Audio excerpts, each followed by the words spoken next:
I knew something was wrong the moment I stepped through the doors of Caldwell Mansion. My parents never called an emergency family dinner unless something catastrophic was happening, and the air that night felt thick with the kind of tension you can smell before anyone speaks. The dining room glowed with warm amber light from the chandelier above, but instead of comfort, the glow pressed down on me like a weight. My father sat at one end of the long mahogany table, his expression perfectly composed, while my mother stood behind her chair with her arms crossed as if preparing for a confrontation. A glass of untouched wine sat in front of her, and that alone told me everything. My mother never let wine sit. "Ethan, sit down," my father said. His voice was calm, too calm, the kind of calm used right before a person tells you your life is about to change. I pulled out my chair slowly, my heartbeat rising. What happened this time? Did another board member threaten to pull out? Did my cousin wreck another one of the company cars? My mother exchanged a glance with my father. No, this was about me. My father rested his hands on the table and spoke with the steady tone of a man delivering a business verdict. Tomorrow morning you will meet Lydia Morgan. By tomorrow evening you will be engaged to her. I stared at him, my brain stalling.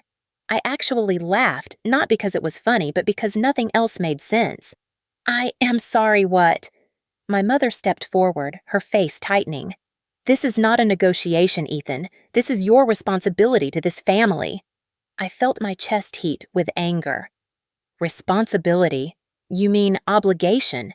You want me to marry someone I have never met? Someone whose face I have never seen? My father nodded once. Correct. I pushed away from the table so hard the chair screeched across the polished floor. Absolutely not. I am not a pawn in some corporate alliance. I do not even know this woman. My mother's tone cut through the room. Sit down. I stayed standing, breath-heavy hands clenched. My father lifted a hand and 2 private security guards stepped out from the hallway shadows. My own childhood home felt like a trap snapping shut. I glared at him. You are actually threatening me. My father's voice remained calm. I am reminding you that you are the heir to the Caldwell Trust, and that position comes with sacrifice. If you refuse this marriage, you lose your voting rights, your inheritance, and your seat in the company. My heart slammed against my ribs. You are blackmailing me.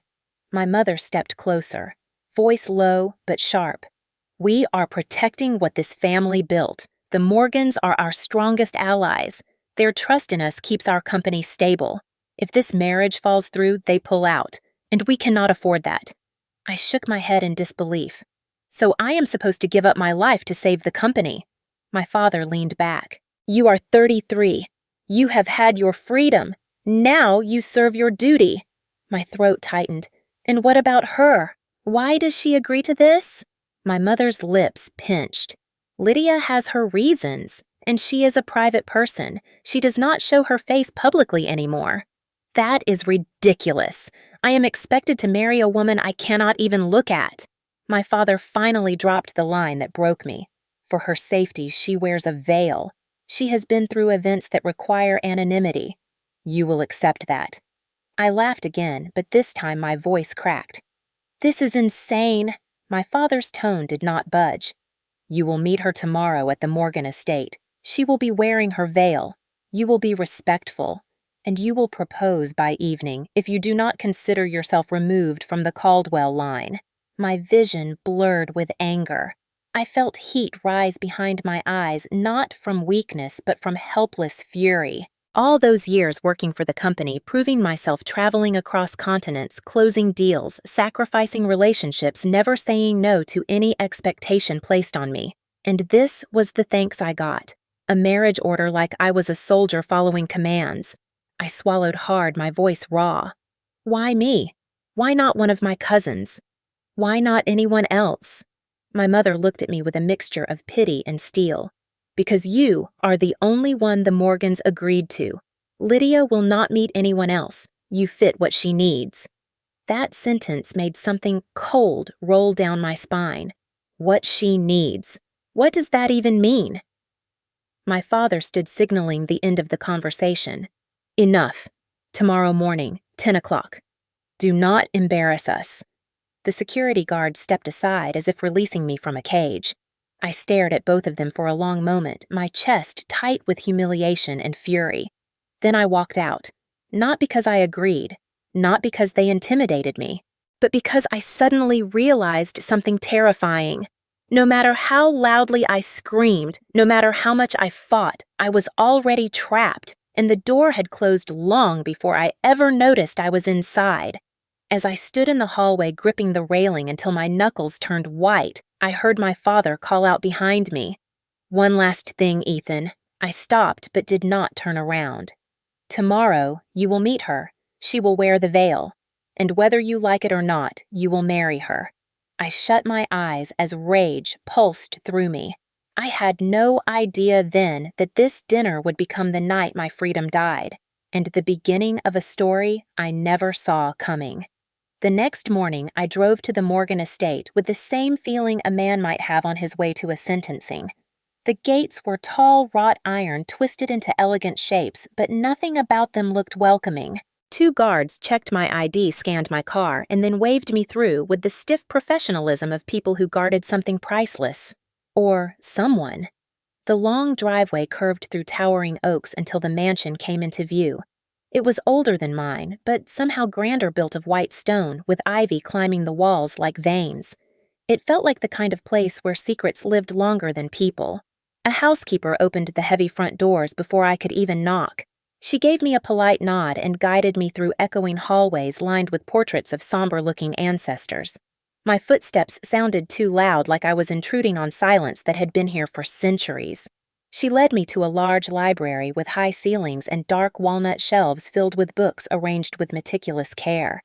Sunlight poured through tall windows, illuminating a single figure seated in an armchair near the fireplace. Lydia Morgan. She rose slowly when I entered, and I froze. She wore a long black dress, simple but elegant, the fabric flowing like water when she moved. But it was the veil that drew my gaze. It was not a grotesque mask. It was not theatrical. It was a sheet of fine black lace that draped softly from the crown of her head to just below her shoulders.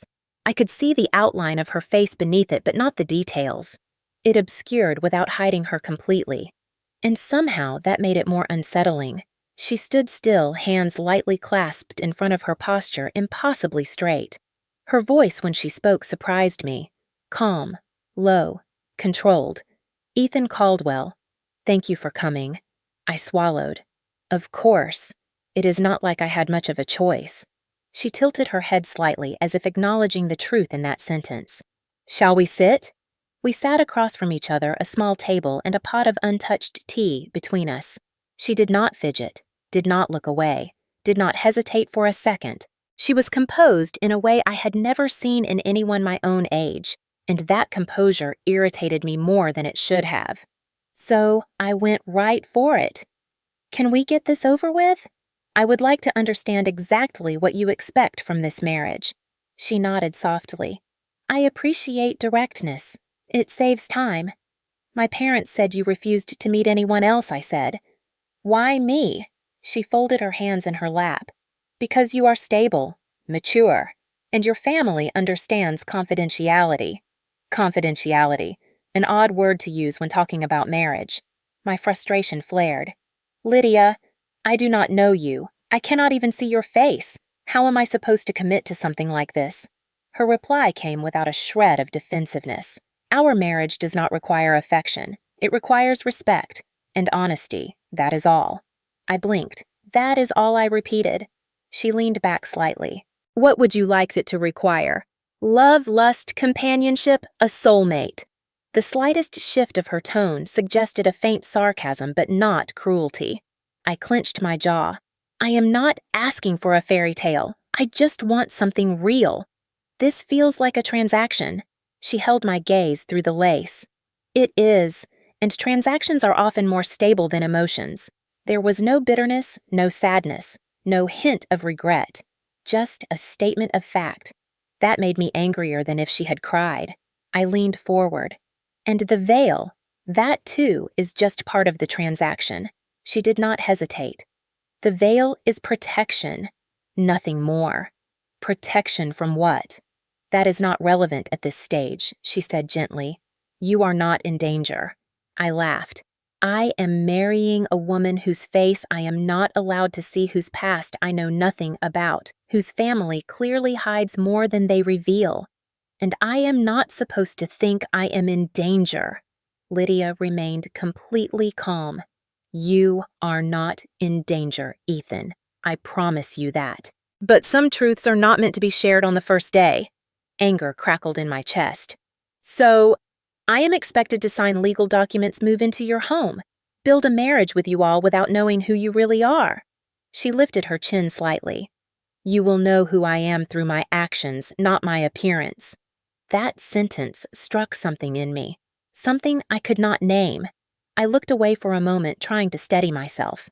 A lawyer entered the room, then carrying a stack of documents. He barely looked at me, as if I were an afterthought in a process already decided.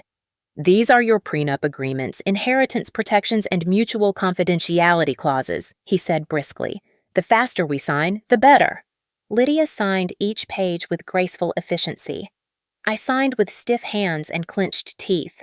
When the final signature dried, the lawyer gathered the papers and left without a single word of congratulations. Lydia stood. Thank you, Ethan. This union will serve both families well. Serve. The word tasted bitter. Before I could say another word, she added, and for what it is worth, I do not expect your acceptance. Only your cooperation. I stared at her veil, trying to read her expression through the delicate lace. Did she feel anything? Is she cold or just protecting herself, or both? When I left the library, my thoughts were a storm. She was not cruel. She was not weak. She was not desperate. She was controlled. She was composed. She was unreadable. She was hiding something big. As I reached the doors, her voice echoed faintly behind me. We will do our best to adapt. That is all any marriage can ask. My mother's ultimatum repeated in my head. Meet her, marry her, accept the veil. I walked out of the Morgan estate with a single certainty burning in my chest.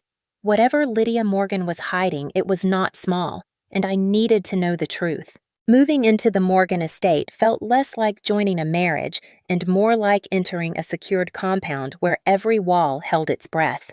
The house manager met me at the door the morning after our meeting with a polite smile that did not reach her eyes, and she walked me through hallways that seemed too quiet, too polished, as if no one actually lived here. Every room looked like it had been curated for a magazine spread, not for a real person. Even my bedroom, prepared in advance, felt sterile with its perfectly ironed sheets and untouched furniture. My suitcases looked out of place on the pristine floor, like I was the only thing here that did not belong. The staff moved silently in the distance, glancing at me with a mixture of curiosity and tension. I could tell they had been instructed to treat me respectfully, but also to be careful. As though I were stepping into a story already in motion, but no one planned to tell me the plot. Lydia was nowhere to be seen when I arrived. The house manager told me she preferred the East Wing during mornings, so I did not push further. It was not like I knew what I would say to her anyway. We had exchanged fewer than 20 sentences and somehow ended up married on paper. I wandered through the long corridors after unpacking, trying to understand the architecture of this enormous place. The Morgan estate was a maze of rooms connected by hallways lined with portraits of family members who all had the same distant, unreadable expressions. The deeper I walked, the heavier the silence felt, as if the house itself held in secrets it refused to release. When I passed one of the living rooms, I saw 2 staff members whispering until they noticed me. The moment their eyes met mine, their conversation snapped shut like a book slammed closed. They straightened quickly and nodded politely. "Good morning, sir." "Morning," I replied, though irritation stirred in my chest. It did not feel like a greeting. It felt like a warning. After wandering for another hour, I found myself drawn to the west side of the house. The hallway there was noticeably different. The air felt cooler, dimmer, heavier. This section had fewer decorative lights, and the thick carpet seemed to swallow my footsteps.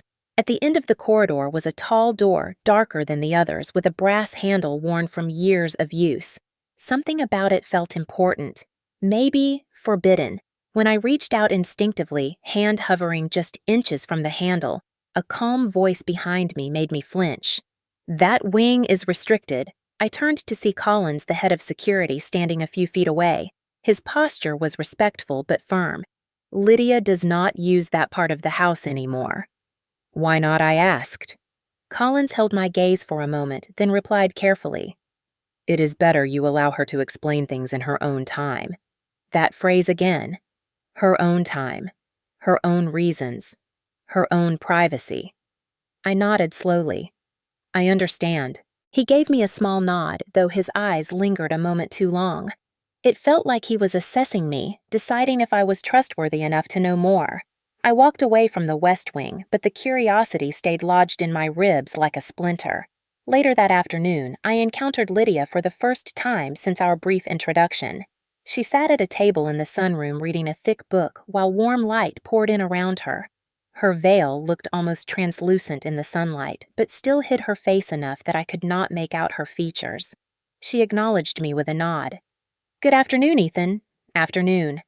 I paused, waiting for her to continue, but her attention stayed on her book. Do you always sit here? I asked, trying to open any kind of normal conversation. Only when I want quiet, she said without looking up. This house has many rooms, but few peaceful corners. Peaceful was not the word I would have chosen. Silent or suffocating seemed more fitting, but I held my tongue. Lydia turned a page. You can explore the estate if you wish. The gardens are particularly beautiful in the late afternoon. That was the closest thing to an invitation she had offered so far. I nodded. I might. She closed her book gently. Is everything settling well in your room? I hesitated. Yes, thank you, though it feels strange being here. Her head-tilted veil shifting slightly. Strange in what way? Like I have walked into someone else's story. She let out a soft breath. You are not wrong. The Morgans carry a long history. Some of it still echoes through these halls. The way she said echoes sent a shiver across my shoulders. Before I could ask what she meant, she stood. I have a meeting downstairs. If you need anything, Collins will assist you. She walked away, moving with that same quiet grace that made her impossible to read. I watched until she turned a corner and disappeared. That evening, I wandered again. The estate was different at night. Shadows stretched longer. The halls dimmed. The silence deepened into something that felt almost alive. I walked past the West Wing again and paused when I heard something faint, a sound just barely there. A single note. Piano. Soft, hesitant, almost like someone testing a chord. I pressed closer. The door was closed, but the sound seeped through the edges. A second note followed, then a fragile attempt at a melody. It was both beautiful and tragic, like someone trying to remember a song they had once loved but forgotten. I leaned forward, listening, feeling something tighten in my chest. Then abruptly, the music stopped. The silence that followed swallowed everything. When I stepped back, I saw movement at the end of the hall. A staff member staring at me with wide eyes. Sir, you cannot be here, the woman whispered urgently. Please, for your own good. I opened my mouth to ask why, but she shook her head sharply and hurried away. For my own good. The phrase throbbed in my mind as I walked back toward my room. That night, lying awake in the unfamiliar bed, one thought replayed over and over. This house was hiding something, and so was my wife. It was 3 days before I saw Lydia again, in anything more than a distant silhouette or a shadow disappearing behind a door. Those 3 days were filled with awkward meals, where I sat alone at a perfectly set table while staff members served me with quiet precision, and Lydia chose to remain out of sight, leaving me to eat in silence large enough to swallow a man whole. On the 4th day, I was stuck in my temporary office in the estate, trying to salvage a business deal that was rapidly falling apart. The numbers were off, the projections were questionable, and the clients were threatening to walk away. I had sent 3 different versions of the proposal to my team, each one more desperate than the last. Nothing worked. I shoved back my chair and stood pacing the room like a caged animal. All those years of experience, and I was getting beaten by a spreadsheet. My hands came to my temples, pressing hard. I needed a breakthrough. Anything. That was when a soft voice entered the room without warning. The issue is not the numbers. It is the language. I turned, startled, to find Lydia standing inside the doorway. She had appeared so quietly that I did not even hear the door open. She walked toward the table, her veil catching the afternoon light. I watched her slender hand glide across the documents. "Here," she said, pointing to a paragraph. "Your terms leave too much ambiguity. The investors will not agree to something they fear could be used against them in the future." My incredulity was immediate. "You can read financial agreements like this." She did not react to my tone. "My father required I study finance before pursuing my own interests," she said simply. "It appears to have its uses." She took a pen and circled a clause with swift precision. "Fix this. Then attach a clarity appendix so they feel protected." I opened my mouth, closed it, then finally admitted she was right. I changed the sentence exactly as she suggested. The moment the updated contract reached the investors, the email notification came back with one word: approved. I stared at the screen, stunned. Lydia stepped back slightly. Her hands were steady, but I noticed the tiniest tension in her shoulders, the smallest tremble in the fingers that clutched her other wrist. She did not like attention, even mine. "Thank you," I said. It felt unfamiliar, like the words resisted crawling out of my throat. Lydia nodded, then turned to leave. "Wait." She paused. "How did you know they would react like that?" She answered without turning back. "People fear what they cannot control. If you remove the fear, you gain their trust." Then she walked out just as quietly as she arrived, leaving me with a contract saved and a heart pounding for reasons I did not understand. Over the next week, I began to notice things I had ignored before. Lydia never stumbled over her words. She never hesitated. But when more than one person looked at her, her hands would tighten, subtly twisting together behind the veil. She held herself together through pure will, like a statue trying to remain stone while the world battered it with storms. And I wondered what kind of storm had taught her to fear even admiration. That thought nagged at me later that week when we attended a small dinner with our parents to discuss the official public announcement of our engagement. It was a formal setting, crystal glasses and white linen, but beneath it all was the unspoken message of control. Everyone watched us. I felt it like a spotlight digging into my skin. Lydia sat beside me, perfectly silent, perfectly composed. My mother smiled stiffly. "Lydia, dear, would you like to give your thoughts on the press release wording?" Lydia did not flinch. "I trust your judgment, Mrs. Caldwell." My mother's smile wavered, a polite deflection, but not a submissive one. My father leaned forward. "The public must understand this. Marriage strengthens both families' futures. Stability, partnership, legacy, the usual corporate poetry." Lydia nodded once the faint lace shifting with the motion. "I understand. But do not forget, we are human. Businesses fail or succeed based on leaders, not tabloids." My father blinked in surprise, but quickly masked it. My mother offered a thin, approving nod. But the room had changed. Lydia was not decoration. She was a participant, intelligent and aware.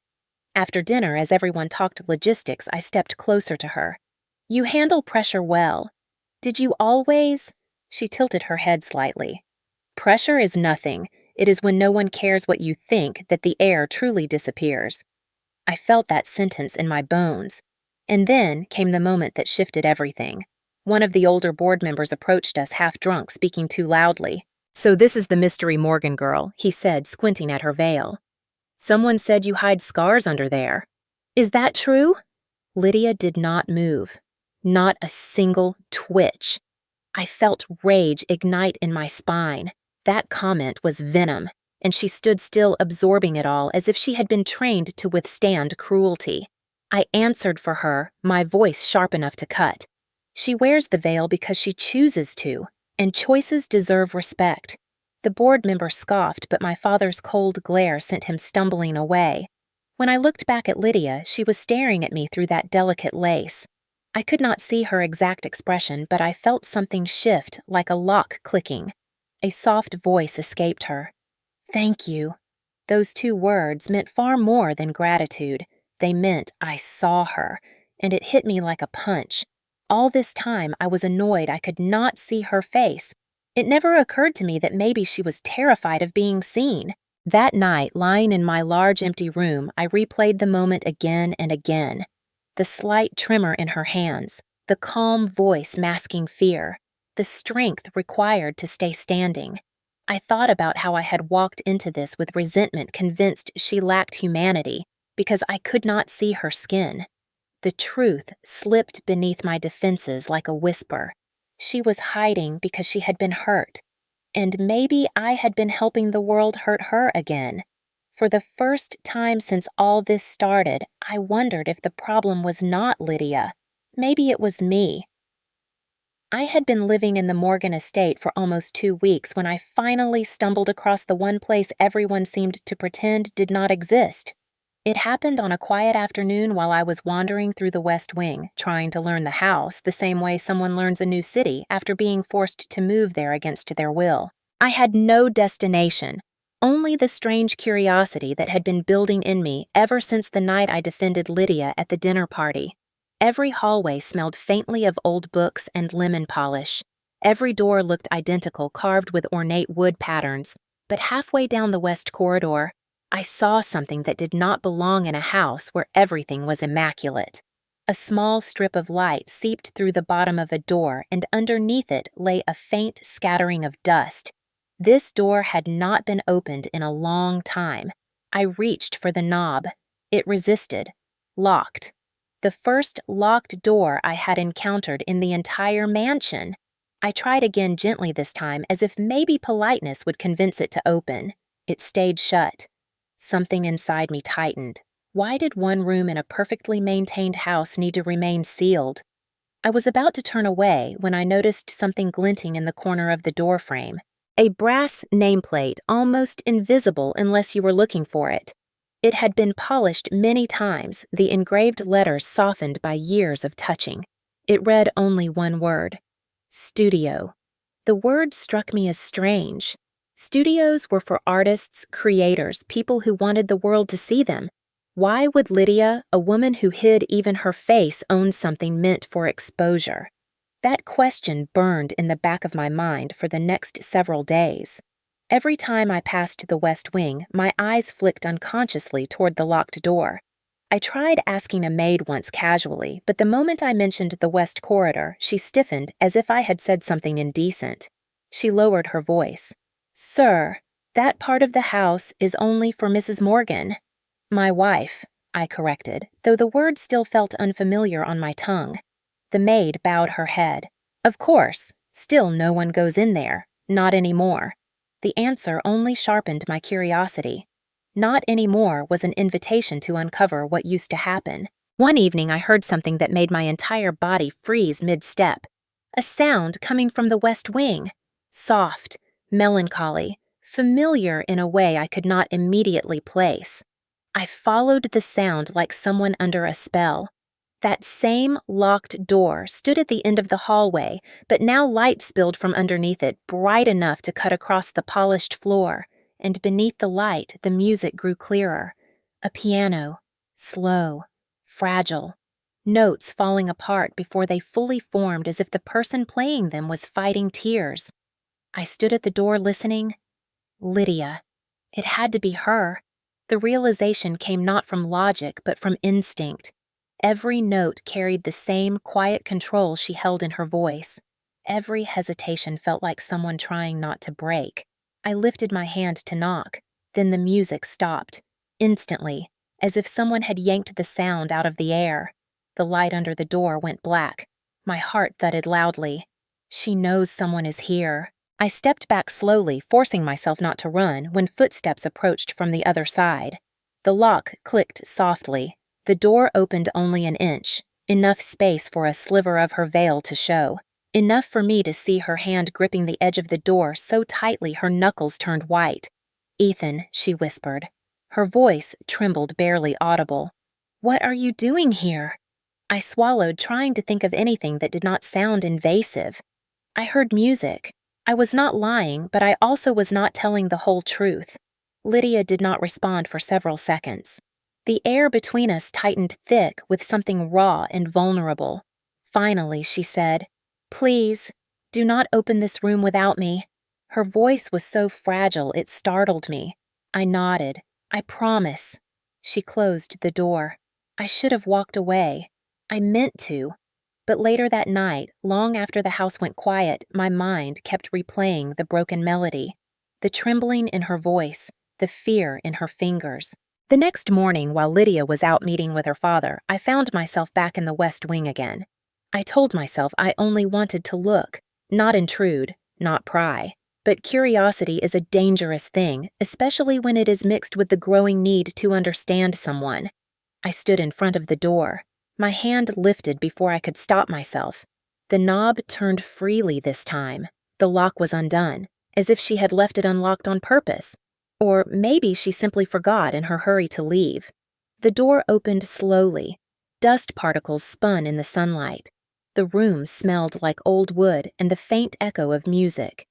And then I saw it. The grand piano. In the center of the room, covered in a thin sheet, though the outline of its curves was unmistakable.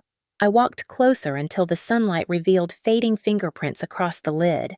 Someone had touched it recently. My eyes drifted to the walls. Awards, dozens of them. Frames holding certificates from international competitions. Photographs of Lydia as a teenager standing beside famous conductors. Headlines: Morgan Prodigy Stuns World. Rising star Lydia Morgan's unstoppable path. And then, near the floor, almost hidden one newspaper clipping framed backward, as if she could not bear seeing the front. I turned it around. Ice Queen of Classical Music. Arrogant virtuoso refuses interview. Backlash over diva attitude. My stomach tightened. The article was harsh, personal, cruel in a way that made my skin crawl. Someone had taken her strength and twisted it into something cold, something unlovable. I stared at the clipping. This was why she hid.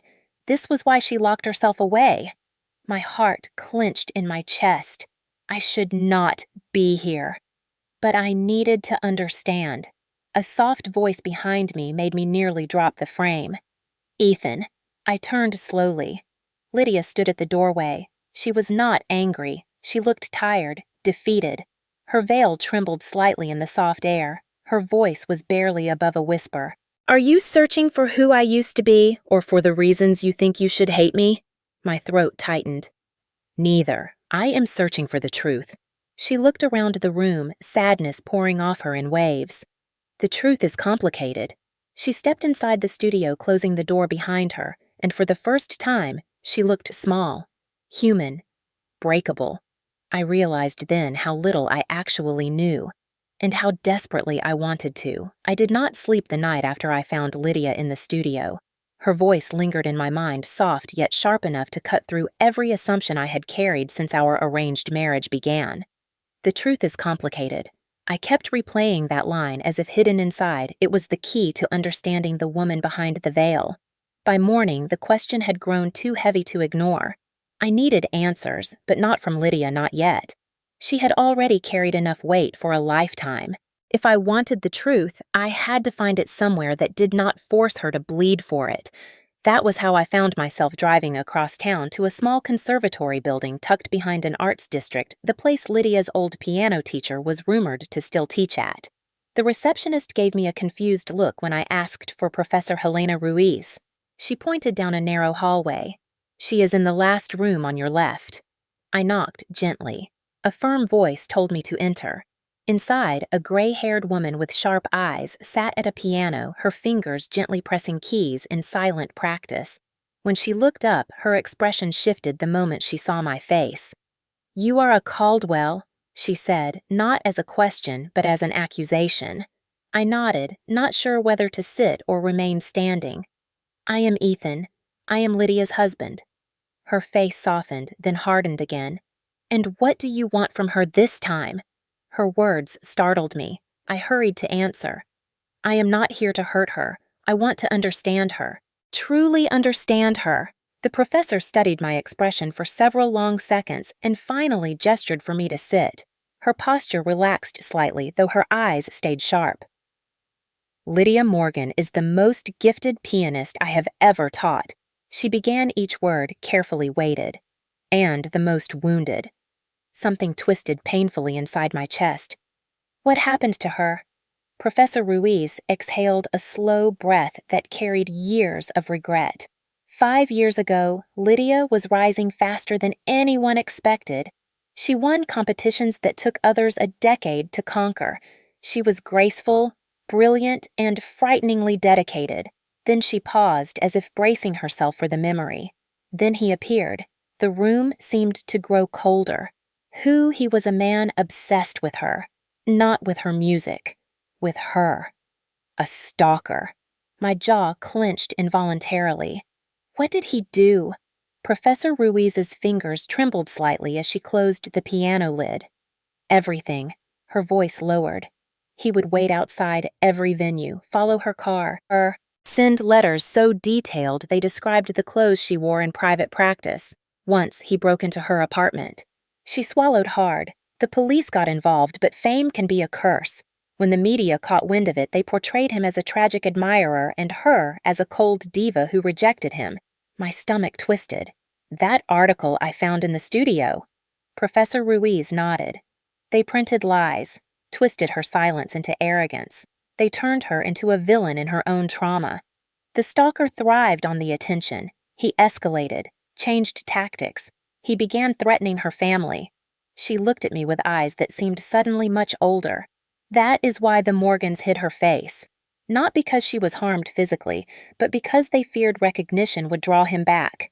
A chill moved through me deeper than anger.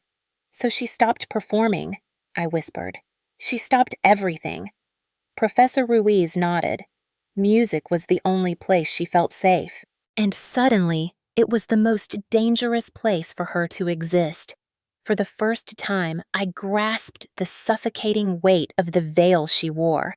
It was not a prison. It was a shield, a fragile one. I thanked the professor and returned to the car, but my hands trembled against the steering wheel. The truth felt bigger than I could hold, heavier than I deserved to know. Yet it only made the ache in my chest sharper. I had judged her, mocked her silence, questioned her motives, and all along she had been trying to survive. When I returned to the estate, the house was unusually quiet. Lydia's absence spread through the halls like a shadow. I found myself walking toward the studio again, though I did not enter this time. I stood outside the closed door, listening, hoping for the faint sound of her piano. Nothing. That silence dug beneath my ribs. I turned away, trying to resist the urge to search for her. She needed space, and I needed to learn patience. Hours passed. Dusk settled. I finally found her in the garden behind the house, sitting on a stone bench beneath the old oak tree. Her veil fluttered lightly in the evening breeze. She did not look at me when I approached, but she did not tell me to leave, either. I sat beside her. The soft scent of lavender from her scarf reached me. After a long moment, she said quietly, "You went looking for answers. It was not a question." I nodded. "Yes." She sighed, the sound so fragile it made something inside me break. "I did not want you to know this way." Her voice trembled on the last word. I leaned forward, keeping my tone gentle. "Lydia, I swear to you I am not here to expose your wounds. I only want to understand you." She finally turned toward me. Even through the veil, I felt her eyes heavy with fear and something painfully close to hope. "And now that you know," she whispered, "what do you see when you look at me?" I swallowed hard. "Not a victim," I said quietly. "Not a mystery. I see someone who survived something that would have destroyed most people." She inhaled sharply as if the words hurt and healed at the same time. The veil shifted slightly as though she were wiping her eyes beneath it. And if my past returns to ruin everything again, I shook my head immediately. Then it will have to get through me first. Lydia's shoulders loosened, the first sign of relief I had ever seen in her posture. She whispered, "I do not know how to be anything but guarded." "Then let me be the one place where you do not have to be." For the first time, she leaned slightly toward me, just enough that I felt the faintest brush of her arm against mine.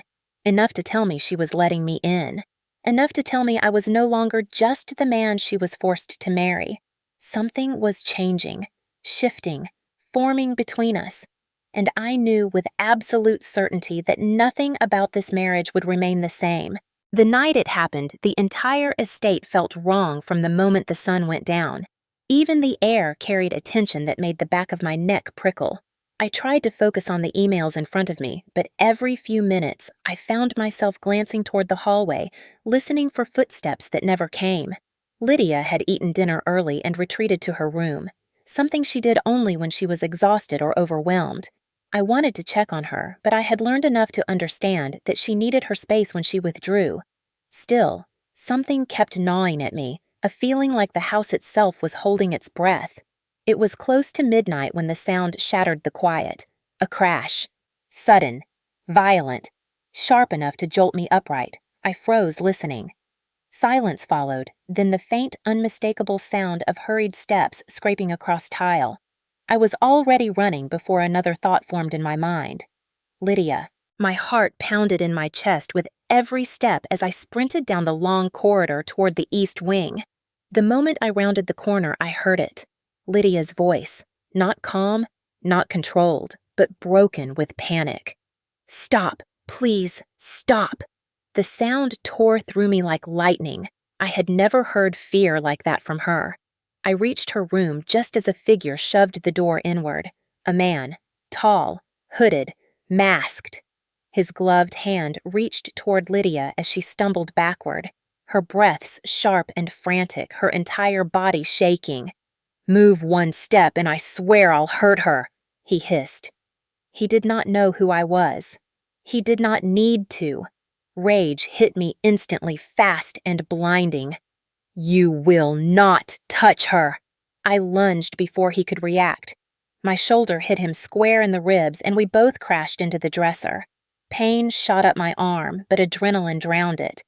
He swung wildly, the knife in his hand, glinting under the dim bedside lamp. I grabbed his wrist mid-swing, twisting hard until the blade clattered to the floor. He hissed in frustration, clawing at me as he tried to break free. "Let go of me," he snarled, but I tightened my grip, fueled by something primal and uncontrollable. Lydia was pressed against the wall, trembling so violently that the veil fluttered against her skin like a trapped, terrified bird. Her eyes, even behind the lace, were wide with terror. A terror so raw it nearly stopped my heart. Security finally burst into the room, tackling the intruder and dragging him out while he screamed curses that didn't make sense. When the door slammed shut behind them, the room fell silent except for Lydia's breathing, uneven and sharp like each inhale might shatter her. I turned to her slowly, carefully, as if approaching a wounded animal.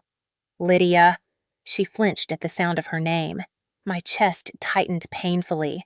I raised my hands in the air to show her I was no threat, then stepped closer by inches. "Lydia." "It's me. Ethan." She pressed a hand to her chest, forcing breath into her lungs, but her entire body shook with a fear she was no longer able to hide. It wasn't just panic, it was memory. I reached her, gently taking her hands. She tried to pull away at first, but I held them softly, letting her feel warmth, letting her feel safety. "It's over," I whispered. "He's gone." She collapsed into me without warning, her forehead pressing into my chest, her hands gripping my shirt so tight the fabric bunched under her fingers. I wrapped my arms around her, immediately shielding her from the world. Her voice cracked as she choked out broken words. I thought it was him, the stalker, the one who followed me, the one who ruined my life.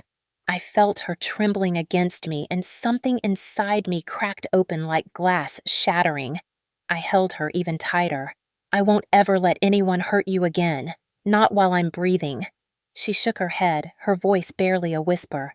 "You can't promise that. You don't know what he's capable of." I tilted her chin gently, trying to meet her eyes through the lace. "Then I'll learn. And I'll stop him." Lydia broke again, but this time the sob was quieter, softer, as if she were releasing years of fear into someone else's hands for the first time. I helped her sit on the bed, staying beside her until her breathing slowed, until her hands loosened their desperate grip. She still trembled, but the panic had softened into something else. Vulnerability. Trust. When she finally spoke, her voice was barely audible. "I'm not used to being protected." I swallowed hard, brushing a stray strand of hair back from her shoulder. "Then let me be the first to try." She looked at me, truly looked at me, and even though I could not see her expression behind the veil, I felt the shift. A door opening, a line crossing, a wall cracking. She whispered, "Why do you care? I should have said something simple, something safe." But the truth rose before I could stop it, because I can't stand the thought of losing you. She froze. The air between us thickened. Slowly, she lifted a hand to her veil, touching it the way someone touches a bruise. Then she whispered almost painfully, "You don't even know me." "I know enough," I said gently. "I know you were shaking earlier, but you still tried to protect yourself. I know you're stronger than you think. I know you survived something no one should ever have to face. And I know I want to be the one who stands between you and anything that tries to hurt you again." Her breath caught. Her shoulders rose and fell in one quiet, broken exhale. For a moment, I thought she might cry again. Instead, she leaned into me, resting her head against my shoulder, her voice barely a whisper. "Thank you, Ethan. No one has ever said that to me." I wrapped an arm around her again, feeling the fragile steadiness of her breath against my chest. In that moment, the veil between us felt thinner than it ever had, and for the first time, I realized something terrifying and undeniable. I wasn't just protecting her. I was falling for her, hard, and there was no turning back. The night after the intruder was caught, the entire estate seemed to move differently, as if every hallway and every shadow had absorbed Lydia's fear. Even the staff walked more quietly, glancing toward her room with concern they did not dare voice. I spent most of the day dealing with investigators and security teams, answering the same questions again and again, while replaying the moment I found her trembling against the wall. That image refused to leave me, her small frame shaking, the raw terror in her voice, the way she folded into me like she had been holding herself up for years and finally collapsed. By the time the sun dipped below the horizon, exhaustion clung to me like a second skin, but I could not bring myself to sleep. I wandered the hallways aimlessly, checking the locks, checking the windows, checking everything. I wasn't sure whether I was trying to protect the house or reassure myself that she was safe. Just after midnight, I passed the west wing and paused. A faint, broken melody drifted through the air. The piano. Her studio. My pulse tightened instantly. I followed the sound until I reached the same door where I had once found her secrets hanging on the wall like forgotten ghosts. The room was not locked this time. The door was slightly ajar, the soft glow of a lamp spilling into the hallway. I pushed the door gently. What I saw inside made my breath catch. Lydia sat at the piano, the veil still covering her face, but her posture completely unlike the rigid poise she always carried. Her shoulders were slumped, her head hung low, and her fingers trembled so violently that the notes broke apart under them like shards of glass.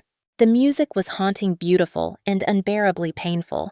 A melody filled with cracked breaths and unshed tears, telling a story she didn't have the strength to speak. She did not hear me enter. Or maybe she did, but she didn't have the energy to react. Her hands slipped over the keys, creating a dissonant chord that broke the fragile spell.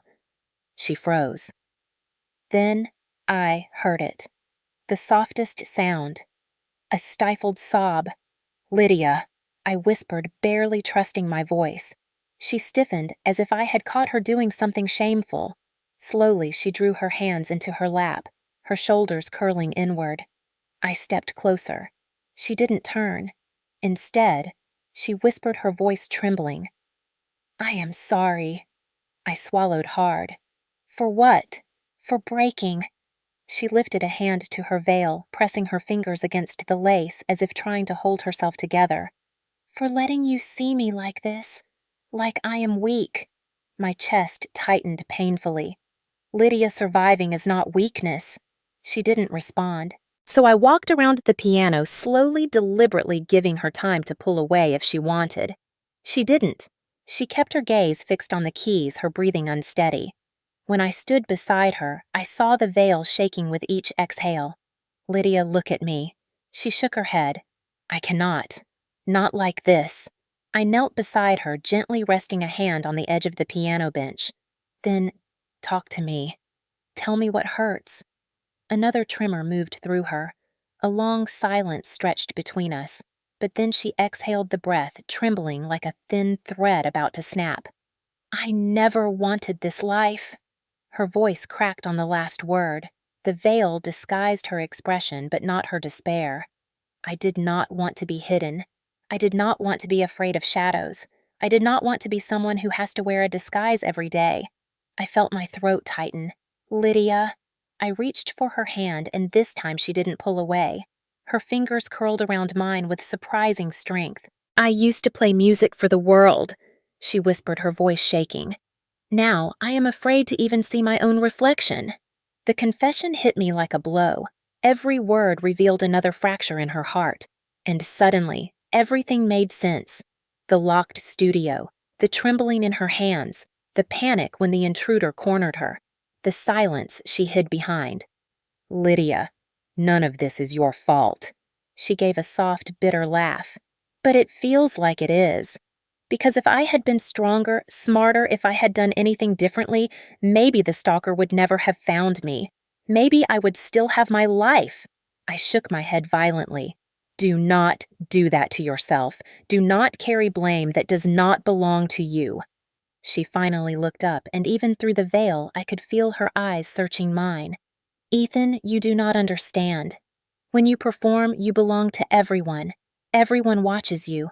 Everyone wants a piece of you. And when someone decides that they deserve more than the rest, that they own you, her voice broke.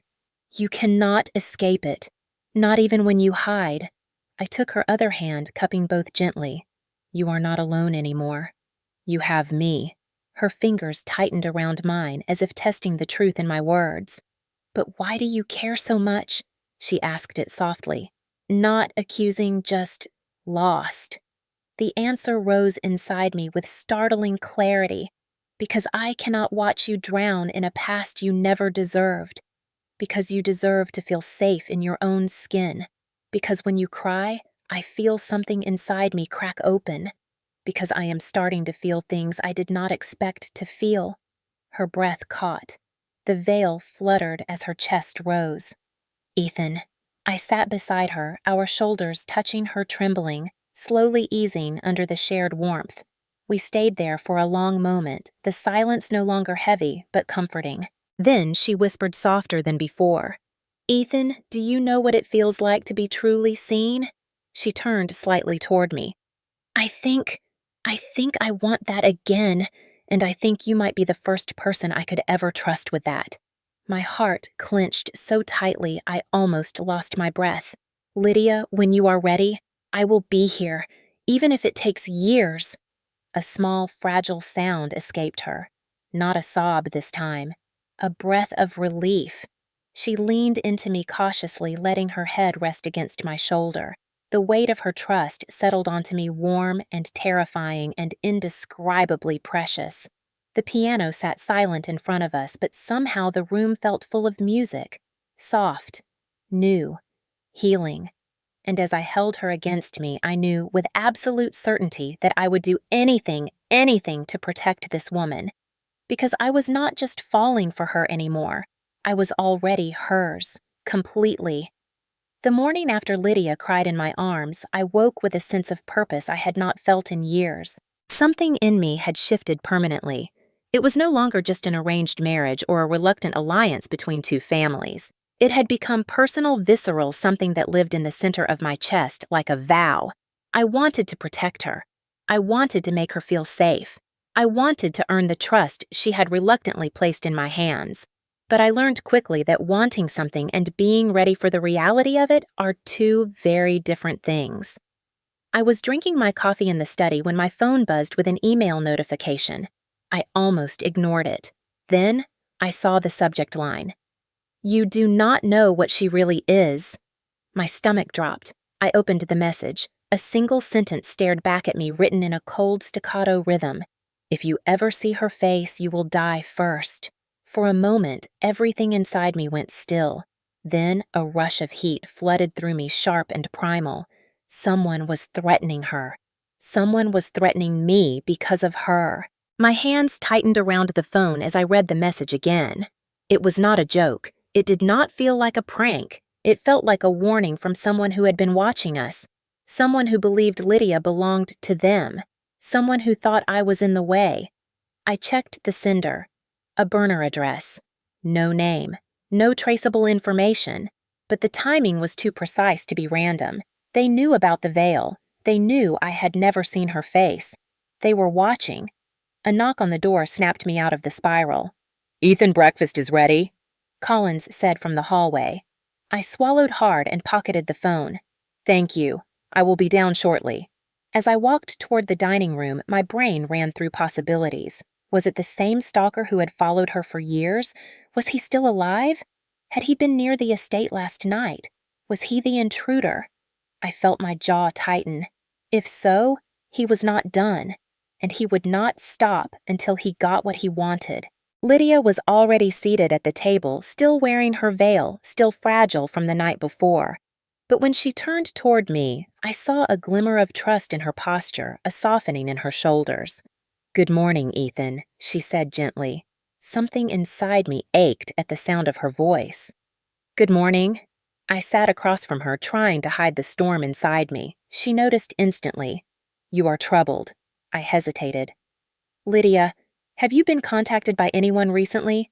Anyone who might still be following you?" She froze. Her fingers tightened around her teacup. "Why do you ask?" Her voice was barely audible. I pulled out my phone and slid it across the table. Her breath hitched when she read the message. Then her entire body began to shake. "No, no, not again." I moved beside her, instantly pulling the chair next to hers. "Lydia, look at me. Did he ever threaten people close to you before?" She nodded slowly. "Yes. He said anyone who took me away from him would suffer. He told me he would make them disappear." Her voice broke. "This cannot be real. I thought he was gone." I wrapped a steadying hand over hers. "Listen to me. You are safe here." She shook her head violently. "No one is ever safe from obsession." I felt a surge of protective anger rising in me. "Then we find him before he finds you." That was the moment I made the decision that changed everything. After breakfast, I stepped outside and called someone I had hoped never to involve, a private investigator who specialized in stalkers and identity fugitives. His name was Mitchell, former law enforcement, sharp, unforgiving. I explained the situation briefly. He listened, then said, "Text me the email. Give me 24 hours. I will tell you who sent it." When I returned to the house, I found Lydia in the piano room, sitting silently with her hands folded in her lap. She looked small, breakable.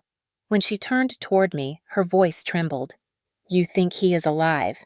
"I do," I answered honestly. Her shoulders caved inward. I thought I escaped. That word escaped hit me hard.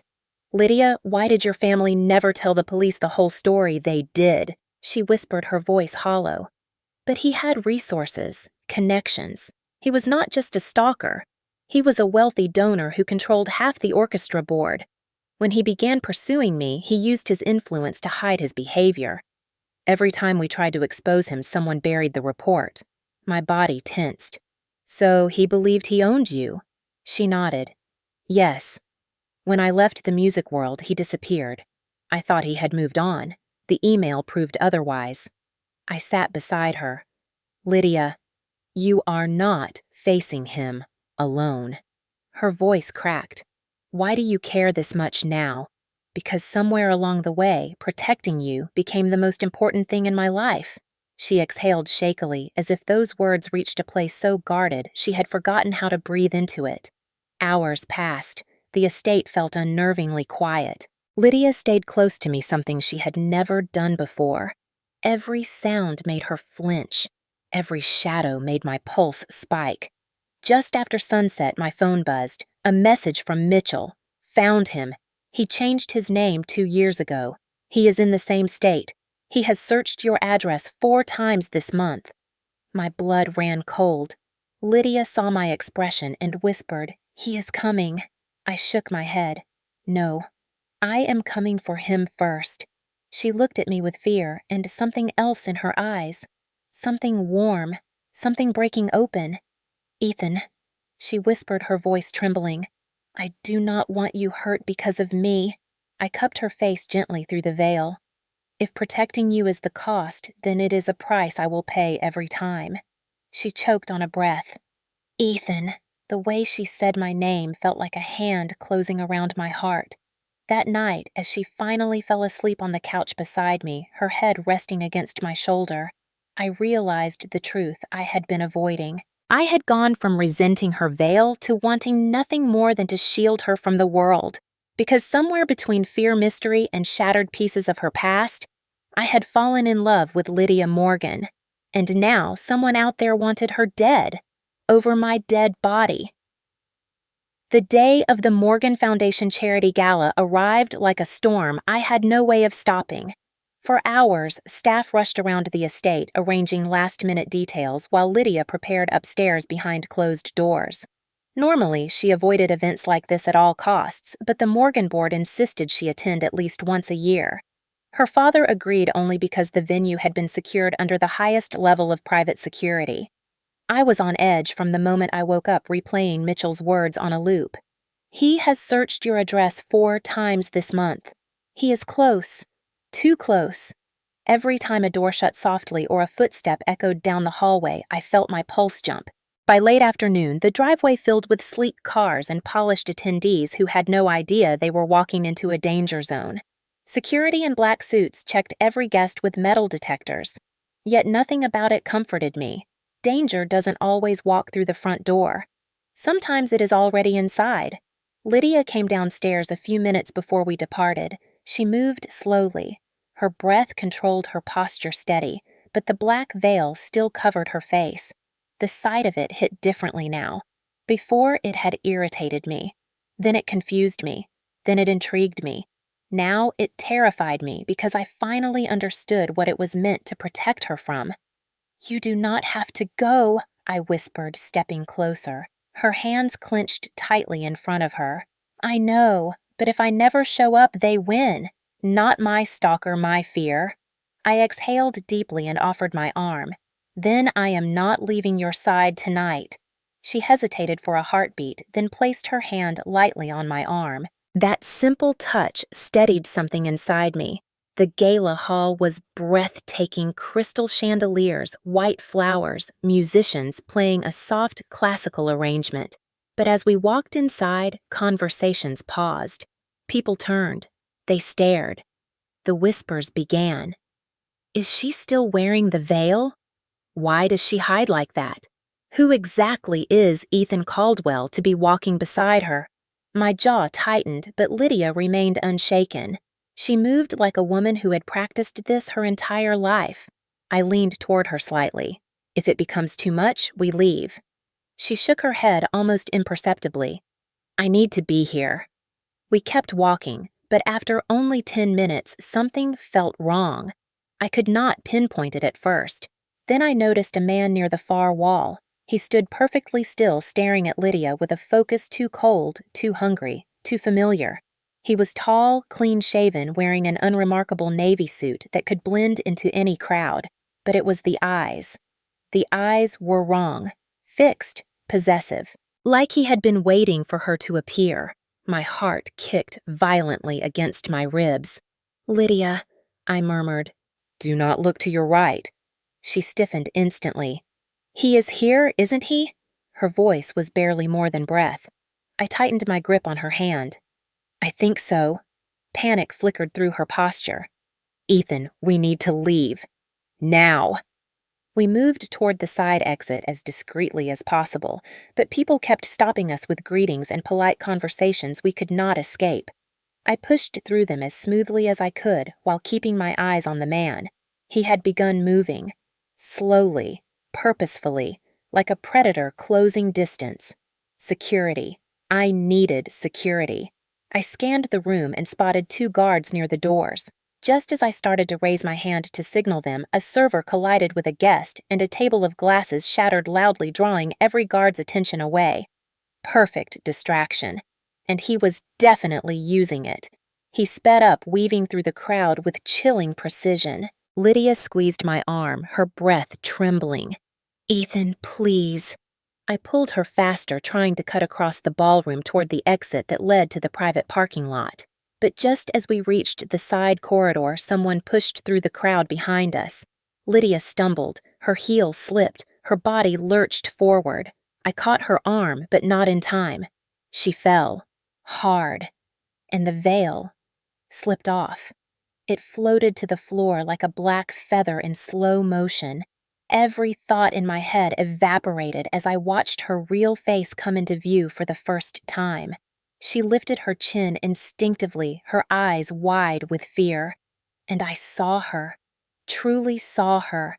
She was beautiful, not just physically beautiful, radiant, heart-stopping. The kind of beauty that made silence fall around her like gravity had shifted. But it was the expression on her face that struck me the hardest. It held pain, history, terror, and a strength forged from surviving the unthinkable. The crowd gasped softly. Someone whispered, "Oh, God!" I dropped to my knees beside her, ignoring the veil on the floor. Lydia stared at me frozen, waiting for disgust or shock or judgment. But all I felt was a fierce, overwhelming ache. I tore off my suit jacket and gently draped it over her head and shoulders to cover her. Cameras were everywhere.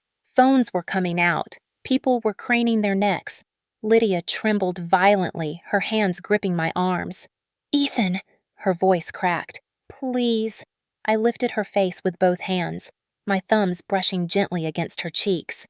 "Listen to me, Lydia. I am not shocked because of your beauty. I am shocked because you have been carrying this alone for so long." Her breath hitched the fight in her collapsing for a moment under the weight of relief and fear. Behind me, I heard footsteps. Heavy, purposeful, close. I turned sharply. The man in the navy suit stood only a few feet away. His eyes locked on Lydia with a hunger that turned my blood cold. "Found you." Lydia gasped, pressing closer to me. I rose slowly, positioning myself between her and the man. Then I spoke through clenched teeth. "You are not touching her. Not tonight. Not ever again." Security finally stormed in as chaos erupted around us. Cameras flashed, people shouted, but all I saw was Lydia trembling beneath my jacket, clutching my sleeve like it was the only thing keeping her alive. And all I knew was this: the veil had fallen, and so had every wall I ever had. The ride back to the estate felt like an eternity, even though it lasted only 15 minutes. Security escorted us through the service exit and into a black SUV with tinted windows while Lydia clung to my arm, trembling so violently it felt like her bones were shaking. My jacket was still wrapped around her head, shielding her from the cameras and the chaos. I held her close, my heartbeat pounding against her cheek as the car pulled away from the gala. For a long time, she did not speak. She only breathed in short, uneven bursts, like someone relearning how to exist in her own body. When we finally arrived and the doors shut behind us, the silence in the entry hall was so heavy it felt like we had dragged the entire night inside with us. Collins dismissed the staff quietly. No one dared look at Lydia. They all knew something had shattered. Lydia stood in the middle of the hall, gripping my sleeve. "Ethan," she whispered, her voice barely holding together. "I never wanted you to see me like that." I took her face gently between my hands through the jacket. "Lydia, look at me." She hesitated, then slowly raised her chin. The jacket slipped back enough for me to see her eyes. Eyes filled with terror. Eyes bracing for rejection. "Lydia," I said softly, "your face is not the problem." Her breath caught. It never has been. That was the first moment her shoulders loosened by a fraction. I slid my arm around her waist and guided her upstairs to the music room, the only place where she felt safe enough to shatter. The moment the door closed, she fell to her knees as if the weight of the last 5 years finally crushed her. Her hands covered her face as sobs tore out of her in painful, broken waves. I knelt with her, pulling her into my arms, feeling each tremor of her body like a blade across my chest. "Ethan," she choked, "I cannot do this anymore." I held her tighter. "Do what?" Lydia lifted her head, tears streaking down her cheeks, her breath shaking. "Live in fear, hide behind fabric, pretend I am fine when I am drowning." She leaned her forehead against my shoulder. Tonight brought everything back. The cameras, the whispers, the way he looked at me. I thought I escaped him. I thought the veil was enough. I stroked her back slowly. Tell me. Everything. For a moment she only breathed. Then the dam broke. When I was 25, she began wiping her cheeks with the back of her shaking hand. I was playing with the National Symphony. My career had taken off faster than I could process. Concert halls, interviews, international competitions. Everyone wanted something from me. She swallowed hard, including him. The donor, I whispered. She nodded. He was one of the biggest financial backers of the orchestra. Older, influential, untouchable. And he decided I belonged to him. My chest tightened. He followed me after rehearsals, sent gifts to my apartment, showed up uninvited at my performances. At first, I ignored it because everyone told me to. I was afraid to jeopardize my career. But then it escalated. Her hands shook harder. One night, he cornered me backstage after a show. He told me I would be his, that if I ever tried to leave the music world or love anyone else, he would ruin their life. My stomach twisted. Lydia. She nodded slowly, her breath catching. I went to the board. They silenced it. He was too powerful, too valuable. They told me I must have misunderstood, that I was emotional, that I needed rest. She squeezed her eyes shut, and then he sent a photo he had taken through my apartment window. I felt ice slide through my veins. Her voice cracked. That is when my father pulled me out of the spotlight. He hired private security, changed my number, removed every trace of me from public life. The veil came next, not because I was ashamed of my face, but because he was obsessed with it. It was the only thing he wanted to own, the only thing I could still hide. Suddenly, every cold interaction, every guarded gesture, every veil-covered breath made sense in a way that felt like a knife to my ribs. Lydia looked at me with red, swollen eyes. I was afraid if anyone saw me again, he would find me, but tonight proved what I feared most. She shuddered. He never stopped looking. I brushed her hair away gently. Lydia, none of this is your fault. She shook her head violently. You do not understand. He tried to hurt someone once, someone I cared about, a pianist I was seeing.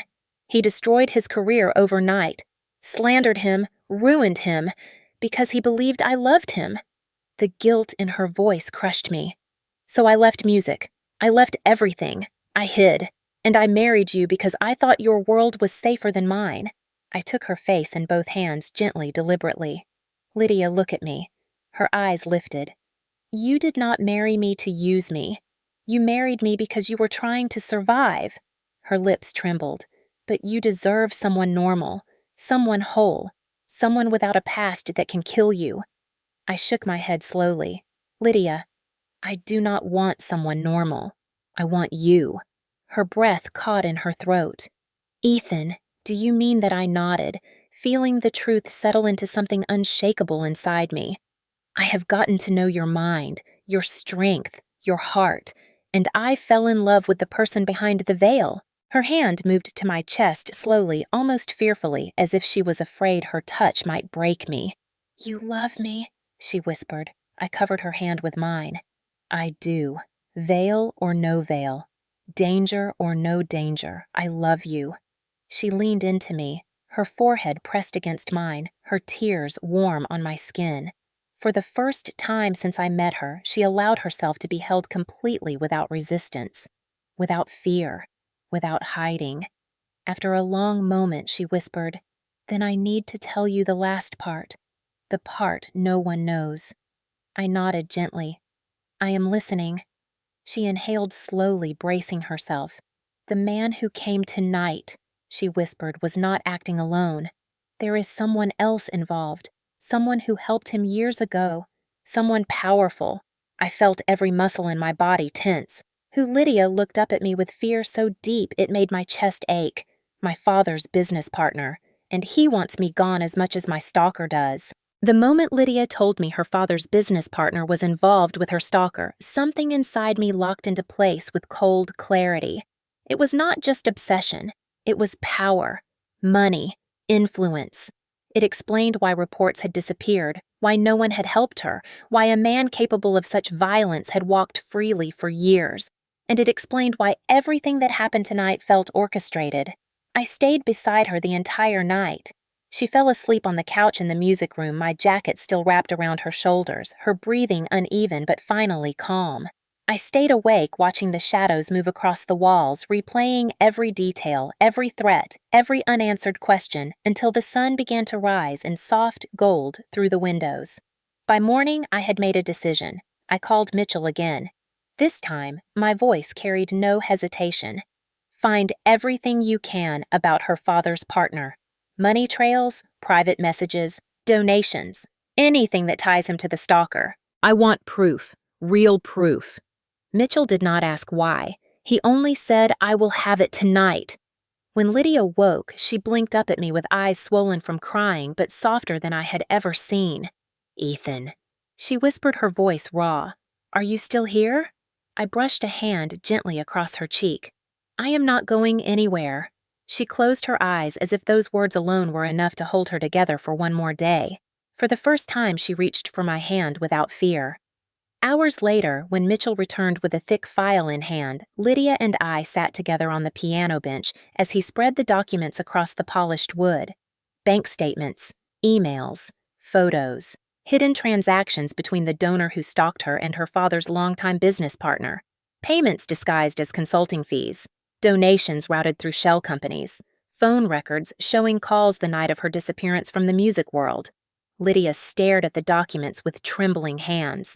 "He paid him to cover everything up," she whispered, "and he used my withdrawal from the music world to push through a takeover deal."